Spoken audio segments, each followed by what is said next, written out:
हर वर्ष भाद्रपद शुक्ल पक्ष की चतुर्थी को भगवान गणेश का त्योहार बड़े ही धूमधाम के साथ मनाते हैं।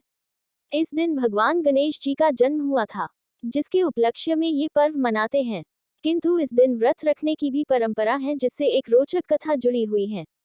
गणेश चतुर्थी व्रत कथा। एक दिन माता पार्वती महादेव के साथ धरती पर विचरण कर रही थी। विचरण करते करते वे दोनों नर्मदा नदी के किनारे गए और विश्राम करने लगे। समय बिताने के लिए माता पार्वती ने महादेव के साथ चौपड़ का खेल खेलने की इच्छा प्रकट की। इस पर महादेव ने प्रश्न किया कि इस खेल में हार जीत का निश्चय कौन करेगा।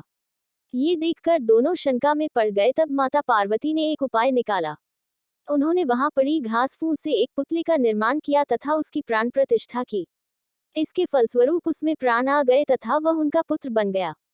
माता पार्वती ने उस बालक से कहा कि वे दोनों चौपड़ खेल रहे हैं तथा इस खेल में जो भी विजयी हो वह बिना किसी डर के ये बता दे। बालक माता पार्वती की बात मान गया तथा उनका खेल देखने लगा।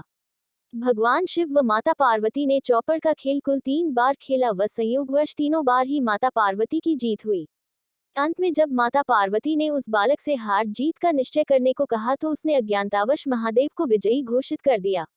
माता पार्वती उस बालक के इस उद्दंड स्वभाव से क्रोधित हो गई और उन्होंने उसे श्राप दिया कि वह एक टांग से लंगड़ा हो जाएगा तथा इसी कीचड़ में हमेशा के लिए पड़ा रहेगा।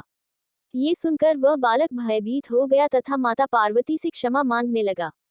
उसने माता पार्वती से कहा कि उसने ये जानबूझकर नहीं बल्कि अज्ञानतावश किया है, इसलिए वे उसे अपना पुत्र समझकर क्षमा कर दें। उस बालक के द्वारा क्षमा मांगे जाने पर माता पार्वती को दया आ गई। उन्होंने उससे कहा कि 1 वर्ष के भीतर यहाँ कुछ नाग कन्याएं गणेश जी की पूजा करने आएंगी। वह तुम्हें इस श्राप से मुक्त होने का मार्ग बताएंगी। ये कहकर माता पार्वती वहां से चली गई। 1 वर्ष तक वह बालक उस कीचड़ में लंगड़ा बनकर पड़ा रहा। तत्पश्चात वहां नाग कन्याएं गणेश पूजन करने आई तो उस बालक ने उनसे अपनी मुक्ति का मार्ग पूछा। नाग कन्याओं ने उसे गणेश चतुर्थी के दिन व्रत रखने की महत्ता बताते हुए उसे वह व्रत रखने को कहा। ये सुनकर उस बालक ने 12 दिनों तक गणेश जी का व्रत किया। उसके व्रत से प्रसन्न होकर भगवान गणेश ने उस बालक को दर्शन दिए तथा अपनी मनोकामना बताने को कहा। बालक ने गणेश जी से अपनी टांग को ठीक करने तथा अपने माता पिता से मिलने की इच्छा प्रकट की। भगवान गणेश ने उसकी मनोकामना पूर्ण की तथा इसके पश्चात वह सीधे कैलाश पर्वत पर भगवान शिव के पास पहुंच गया। जब भगवान शिव ने उस बालक से पूछा कि वह यहाँ तक कैसे पहुंचा, तब उसने गणेश व्रत की महिमा का सारा वृतांत सुना दिया। ये सुनकर भगवान शिव ने भी गणेश जी का व्रत किया, क्योंकि उस दिन के बाद से माता पार्वती उनसे रूठी हुई थी।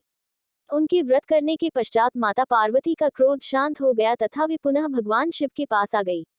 तब से गणेश चतुर्थी के दिन व्रत रखने की परंपरा शुरू हुई। इस दिन भगवान विघ्नहर्ता भगवान गणेश को प्रसन्न करने तथा अपने संकटों को दूर करने के उद्देश्य से उनका व्रत रखते हैं तथा मनोकामना मांगते हैं।